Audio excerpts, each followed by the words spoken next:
अली एक नौजवान फोटोग्राफर था जिसकी जिंदगी का सबसे बड़ा शौक रहस्यमयी जगहों की तलाश और उनकी तस्वीरें लेना था। वो पुराने मोहल्लों, वीरान इमारतों और डरावनी हवेलियों की तस्वीरें लेकर उन्हें सोशल मीडिया पर शेयर करता।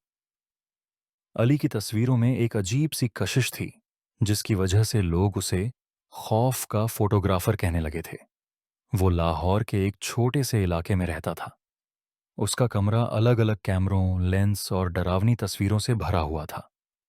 दीवार पर लगी हर तस्वीर के पीछे एक कहानी थी।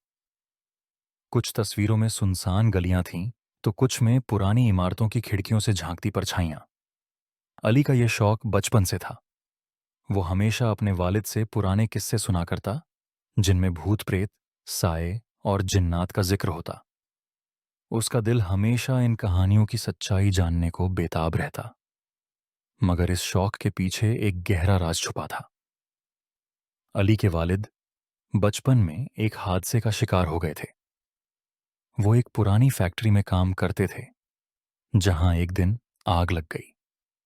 कहा जाता था कि फैक्ट्री में किसी जिन्न का साया था जो अक्सर वहां लोगों को नजर आता था।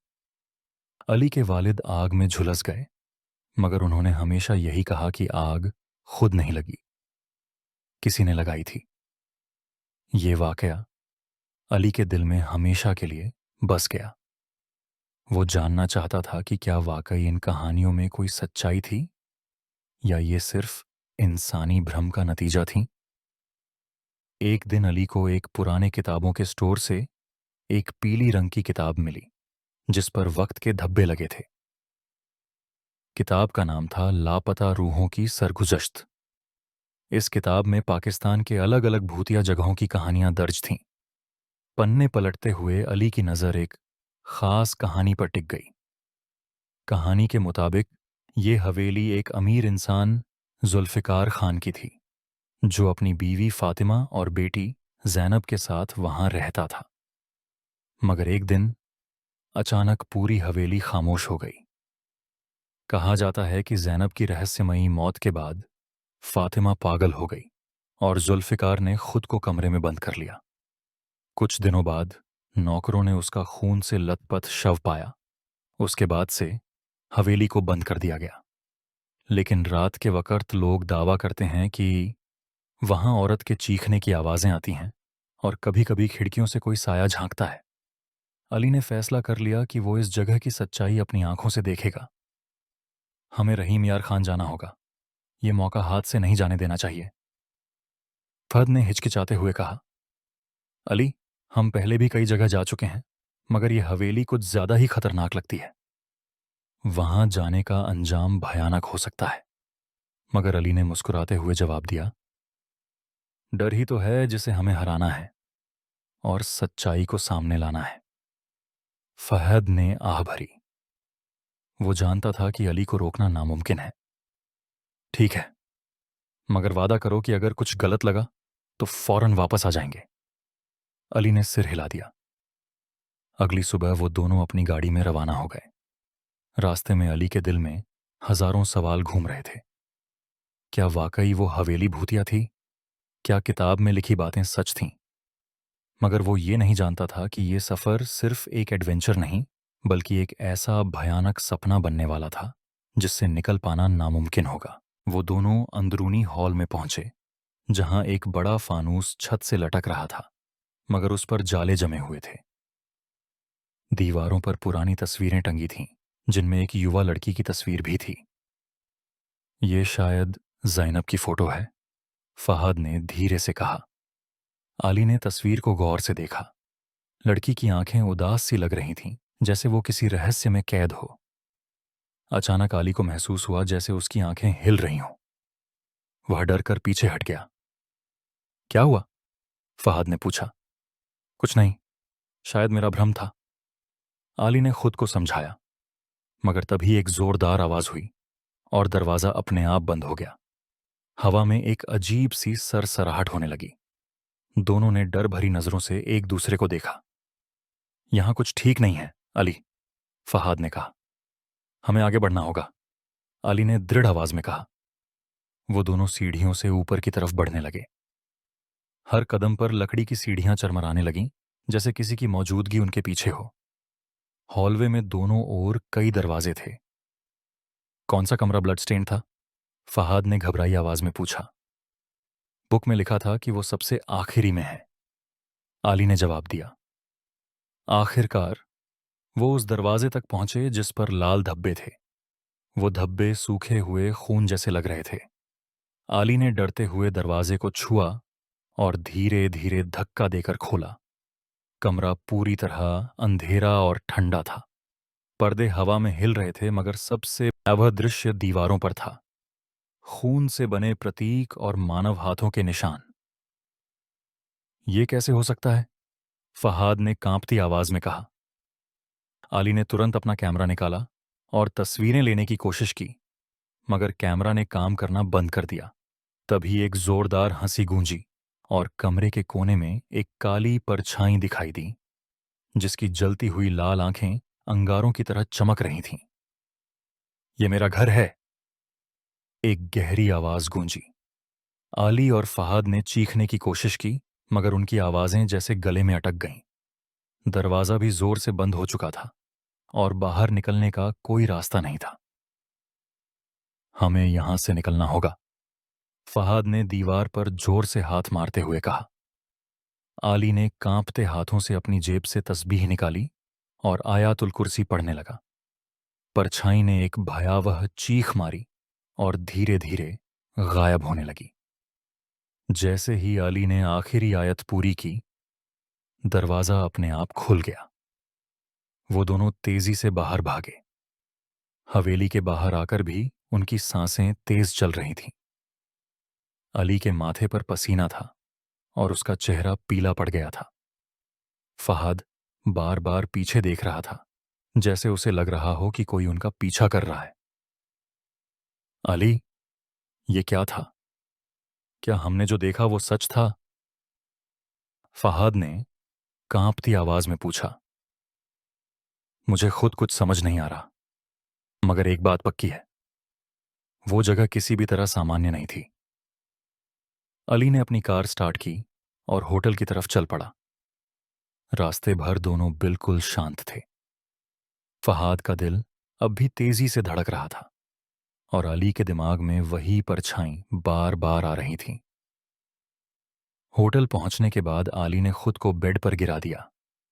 वह पूरी तरह थका हुआ था, मगर उसकी आंखों से नींद कोसों दूर थी। घड़ी की टिक टिक कमरे में एक अजीब सा माहौल बना रही थी। रात के पिछले पहर उसकी आंख लग गई, मगर उसने खुद को एक भयानक सपने में पाया।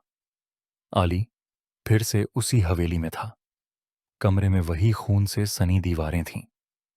सामने जैनब खड़ी थी, सफेद ड्रेस में। बिखरे हुए बाल और लाल आंसू उसकी आंखों से बह रहे थे। तुम क्यों आए हो? तुम्हें यहां नहीं आना चाहिए था, जैनब की आवाज गूंजी। मैं सच जानना चाहता हूं, तुम्हें किसने मारा? आली ने हिम्मत करके पूछा।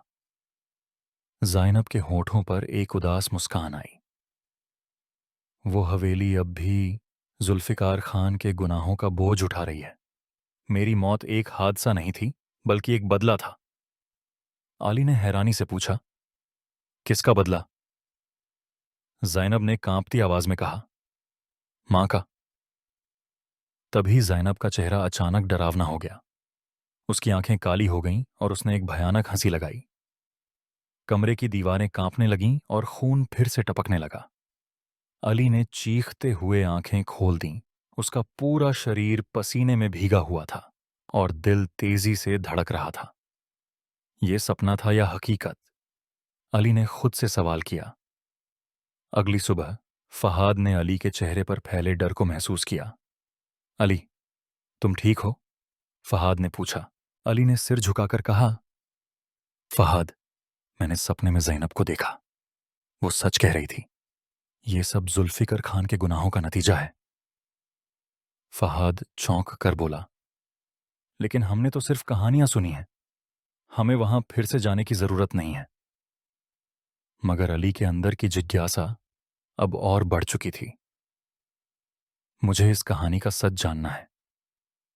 शायद ज़ैनब की आत्मा को न्याय चाहिए। ने सिर पकड़ लिया। अली, तुम्हारा ये जुनून हमें मार डालेगा। मगर अली का फैसला पक्का था। वह फिर से हवेली जाने का इरादा कर चुका था। अगली सुबह अली भारी मन से जागा। रात भर की कम नींद के बावजूद उसकी आंखों में अजीब सी चमक थी। रात का सपना उसे बेचैन कर रहा था। ज़ैनब की बातें उसके कानों में गूंज रही थीं। फहद चुपचाप नाश्ता कर रहा था, मगर उसके चेहरे पर अब भी डर साफ झलक रहा था। अली, हम यहां ज्यादा देर नहीं रुक सकते। हवेली में जो कुछ हुआ उसके बाद हमें तुरंत वापस जाना चाहिए, फहाद ने चिंतित होकर कहा। अली ने गहरी सांस ली और जवाब दिया, नहीं फहाद, जब तक मुझे सच्चाई का पता नहीं चल जाता मैं वापस नहीं जाऊंगा। यह सपना बस इत्तेफाक नहीं हो सकता। ज़ैनब चाहती है कि मैं सच सामने लाऊं। फहाद ने सिर हिला दिया। अली, ये जिद हमें और मुसीबत में डाल सकती है। मगर अली ने अपना मन बना लिया था। शाम होते ही दोनों ने जरूरी सामान उठाया और गाड़ी में बैठ गए। फहाद की झिझक अब भी थी, मगर अली के जुनून ने उसे हवेली की तरफ फिर से खींच लिया। रात का अंधेरा घना हो चुका था। रास्ता सुनसान और वीरान था। पेड़ों की परछाइयां गाड़ी पर पड़ रही थीं और ठंडी हवा की सरसराहट डरावनी लग रही थी। अली, अगर आज कुछ अजीब हुआ तो हम तुरंत यहां से चले जाएंगे। वादा करो, फहाद ने कहा। ठीक है फहाद, अली ने जवाब दिया। गेट फिर उनके सामने था, जंग लगा हुआ और टूटा फूटा। अली ने गाड़ी से उतरकर गेट को धक्का दिया और वो चरमराता हुआ खुल गया। हवेली के अंदर घुसते ही वही ठंडक महसूस हुई। हवा में नमी थी और हर तरफ सन्नाटा पसरा हुआ था। अली ने कैमरा ऑन किया और धीरे धीरे आगे बढ़ने लगा। हर कमरा शांत था, मगर वहां एक अनदेखी उपस्थिति का एहसास हो रहा था। फहद लगातार अली के पीछे चल रहा था। उसकी आंखें हर हलचल पर टिकी थीं। अचानक अली रुक गया। सामने वही खून से सना कमरा था। ये वही जगह है, अली ने धीरे से कहा। दरवाजे पर वही लाल धब्बे थे, जैसे वे अभी भी ताजे हों। अली ने हिम्मत कर दरवाजा खोला। अंदर का मंजर वैसा ही था। दीवारों पर खून के निशान और ज़ैनब की तस्वीर, मगर इस बार कुछ अलग था। कमरे के बीचों बीच एक पुरानी कुर्सी पड़ी थी और उस पर कोई बैठा हुआ था। अली का दिल तेजी से धड़कने लगा। कुर्सी पर एक धुंधली छाया बैठी थी, झुकी हुई, जैसे किसी गहरे दर्द में डूबी हो। कौन हो तुम? अली ने कांपती आवाज में पूछा। वह छाया धीरे धीरे सिर उठाने लगी। ये ज़ैनब थी। सफेद लिबास, बिखरे बाल और लाल आंखें। अली, ज़ैनब की धीमी, दर्द भरी आवाज गूंजी। अली के हाथ कांपने लगे। तुम्हें किसने मारा?